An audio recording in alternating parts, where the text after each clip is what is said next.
Alright, so today I want to introduce you to the nuclear ball python. The nuclear is actually slang for two genes, and that is the butter and the fire. And as a standalone morph with just those two genes, it's pretty impressive, but the power of the nuclear is when you start mixing other genes into the mix, you can make some of the most impressive nuclear combos with other genes. It's pretty amazing. I don't think I've ever seen one gene that doesn't work well in with the nuclear.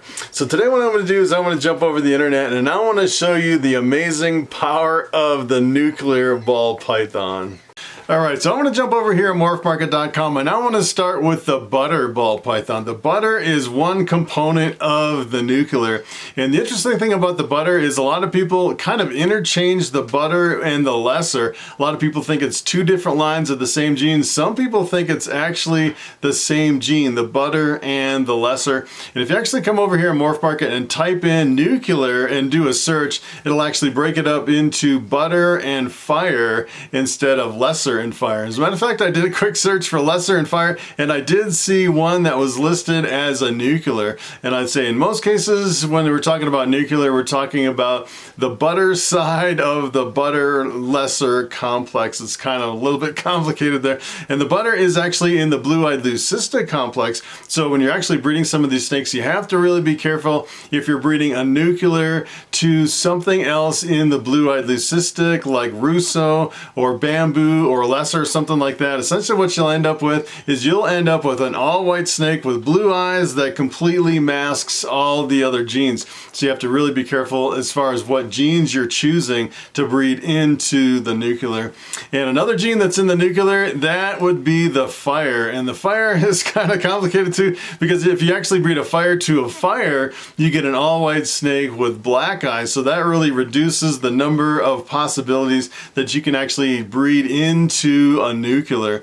But if you actually take a butter and breed it to a fire, 25% of the time you get a nuclear. And take a look at this beautiful snake. This is pretty amazing how they work together. And believe it or not, you actually work other genes into this and it makes it even more stunning. There's so many different variations of the nuclear when you work other genes into the mix. And even as a standalone morph, it is really impressive. So what I'm going to do is I'm going to start with the enchi. This is the enchi and I'm going to work this into a nuclear so we can make a nuclear enchi. And essentially what the enchi is it's a gene that really reduces the pattern on a ball python. Sometimes you get these bands in an enchi, sometimes it's not quite reduced as much. It really depends on the line of enchi. And a lot of times when you're working with enchi, it really brings out a lot of yellow and orange when you work it into other combinations. And this is what happens if you take the enchi and work it into a nuclear. You get a nuclear enchi. And take a look at this snake. This is really amazing. And a lot of these are really super bright. A lot of them have a lot of contrast and make some really impressive combos. And it's kind of interesting if you actually look at this, you can definitely tell it's reducing the pattern with the enchi, kind of breaking it up so you really don't see kind of the alien heads. But I say to a certain degree, when you're actually working with butter, the butter also reduces the patterns into kind of like a keyhole kind of a pattern on the side of the snake. So when you're actually working the enchi in with the butter, you kind of get this jumbled up, really amazing looking pattern. So here is the cinnamon. The cinnamon's actually one of the true dark morphs. If you actually breed two cinnamons together, you get the super cinnamon, which is a completely black, completely patternless, almost black snake. It's pretty amazing. And it's almost black, but I'd say in a lot of cases with the super cinnamon, you get kind of a brownish black, almost jet black of a snake. And if you actually work the cinnamon into the nuclear, you get a nuclear cinnamon. Take a look at this crazy snake. And it's kind of interesting. You actually work this into the nuclear and you get kind of unexpected results when you're actually mixing these three genes together. And this makes for a really impressive combo with this really strong line right down the back. And you can definitely see in a lot of cinnamon combos, a lot of times it'll actually streak the patterns on the sides. It almost makes for a multi-streaked kind of a snake that is dark in color. Pretty awesome. Here is the pinstripe. The pinstripe also works well in a nuclear combo. The pinstripe is pretty much as gold as you can get in a ball python, and it's actually a dominant mutation. So you take a pinstripe, you breed it to something else, and half the offspring come out as pinstripe. And here is what a nuclear pinstripe looks like. Take a look at this crazy snake, and I love this, that it really keeps the gold color and just really scrambles up the pattern. Makes for a really impressive combo. And if you actually take a look at the genes, remember this is actually the butter and the fire that make up the nuclear and the pinstripe on top of it. If you actually take a look at the prices on this one actually sold for $300, so you can actually get into these projects for relatively little money compared to some of the other projects that you could potentially get into in ball pythons. So here is the pastel. The pastel is one of the yellowest snakes you can get in ball pythons as far as a standalone gene. Really brings out a lot of yellow, and it really depends on the line of pastel. Some of them are really bright yellow. I'd say this is probably one of the brighter ones, and a lot of times in the pastel, it really jumbles up the pattern, especially when you mix it in with other combos.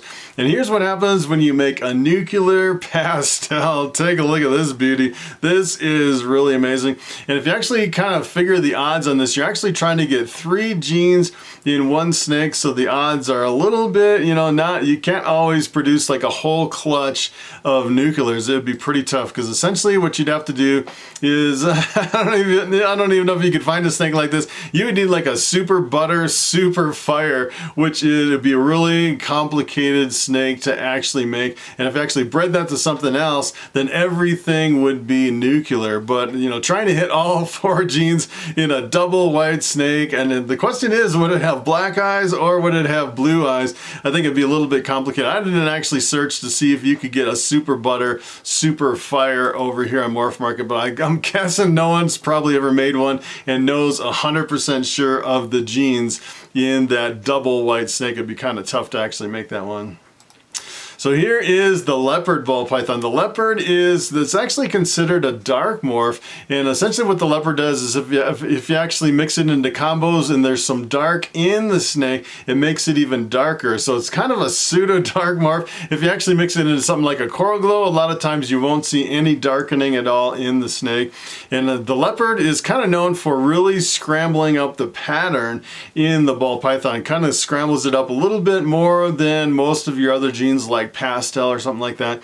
So here's what happens if you make a nuclear leopard. Take a look at this crazy snake. It's kind of surprising on this one, it actually has a pretty strong stripe right down the top of the back, and I've actually seen some nuclear leopards that didn't really have much of a stripe at all. So I think with the leopard, it can kind of be variable depending on which kind of which example of the 3 genes that you're actually looking for. So remember, this actually has the butter, the fire, and the leopard. This one actually sold for $250. Not too bad for a 3 gene combo.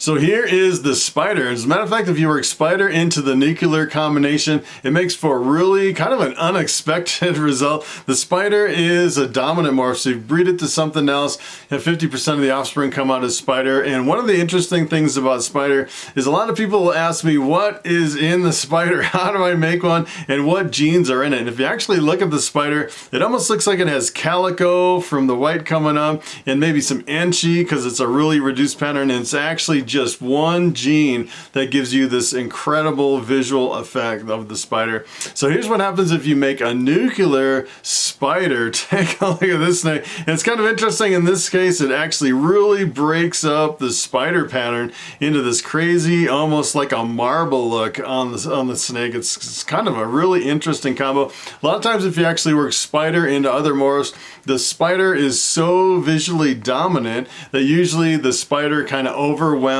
the pattern of other combinations underneath, and the nuclear completely breaks it up, and you can definitely see all 3 genes in this mix, the nuclear and the spider. Here's another really cool combo if you mix the clown into the nuclear. The clown is actually a recessive mutation, and when it comes to the king of combos for recessives, I'd say the clown is probably number one. It makes some really impressive combinations, but it's a recessive mutation, so if you breed something into the clown, you actually make het clowns, and then you have to breed the hets together to actually produce a visual. So it'd be a little bit difficult so if you actually took like a nuclear and bred it into a clown and got you would actually get a nuclear het clown, and you have to breed that back to another het clown to actually get the visual. But if you can actually get all the genes in one snake, this is what it would look like. The nuclear clown. Take a look at this beauty. This is incredible. As a matter of fact, this is probably the most expensive nuclear over here. The price on this one is $1,250, and it's because it's actually a clown, and everybody goes crazy over clowns and clown combos because they look so awesome. Pretty much you mix anything in with clown, then you get some really impressive results. So here is the banana, and this is a really cute picture. Look at the little head kind of sticking out. The banana is the same, or a lot of people think it's the same as the coral glow, kind of an interchangeable banana coral glow. Some people actually distinguish the lines. As a matter of fact, here in my collection, I have both the coral glow and the banana, and let me tell you, they look almost exactly the same, and they pretty much act the same when you're breeding them. And the banana is kind of interesting because as a juvenile, it can really kind of trick you. It has a lot of orange and kind of a lavender, kind of a purple background, and when it actually matures, it turns into a two-tone yellow snake with a whole bunch of black freckles all over the banana. And it can kind of, it's like one of those ones that really transforms between going from a juvenile to an adult. And here's what happens if you work banana into the nuclear combo. Take a look at this. This is actually pretty surprising because it's actually pretty dark, and I was kind of scratching my head, why is this combination so dark? And it's kind of interesting when you're actually mixing the banana, the fire, and the butter together. And usually the fire, when you actually work it into other combos, it actually really lightens the background. So, you know, first glance, I would have expected this to be a lot lighter in the background than it is. It kind of surprised me how dark this combo is. Makes for a really amazing snake.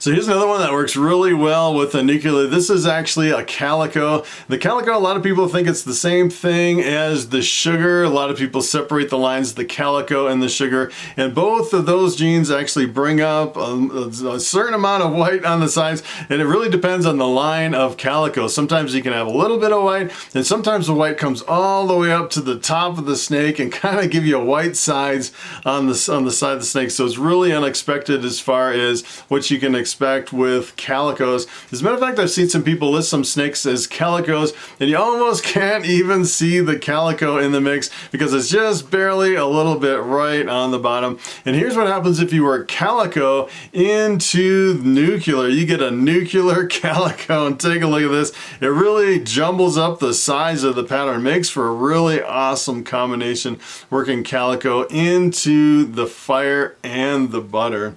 And I wanted to show you one more at the end. This is probably the ultimate combo that I've seen with a nuclear. Take a look at this one. This is insane. This is actually the nuclear Orange Dream Leopard enchi. Probably the best nuclear that I've ever seen over here on Morphmarket. Makes for just a really crazy looking snake. I just can't even believe this. Doesn't even look real. It's kind of just wild. And really a lot of the yellow coming out on the snake, I'm thinking that's probably from the combination of the Orange Dream and the enchi kind of working together to bring out a lot of the bright yellows. And then the leopard, it's kind of interesting on this one. You know, the leopard is considered kind of a pseudo dark morph, but on this one there's not really any dark in the snake to begin with, so you don't really see it darkening the snake at all, which is kind of interesting. And then the leopard and the enchi are really kind of jumbling it up to make this really crazy pattern. Probably one of my favorite snakes over here on Morphmarket.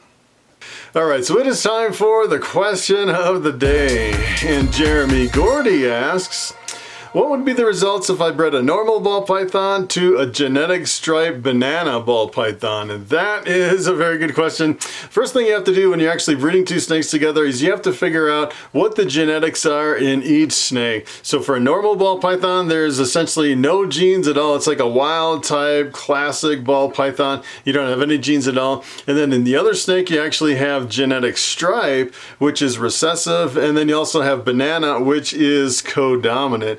So if you actually breed a dominant or codominant to something else, half the offspring come out as that dominant or codominant gene. So in this case, for the banana, half the offspring would look like a banana, half the offspring would look totally normal, like a wild type ball python. But you also have genetic stripe. If it's actually a visual genetic stripe, that is a recessive mutation. So everything in the whole clutch would be het for genetic stripe. You actually couldn't see the het, but you know from the breeding that all the offspring carry one copy of the genetic stripe. And it's kind of the challenge of working with recessive. Sometimes it can be a little discouraging because you breed it into something else and you don't really reproduce the parents. You get hets unless you actually breed back some of the offspring to the parent, and then you get two copies of the gene back again from breeding to the offspring, and you actually get the visuals.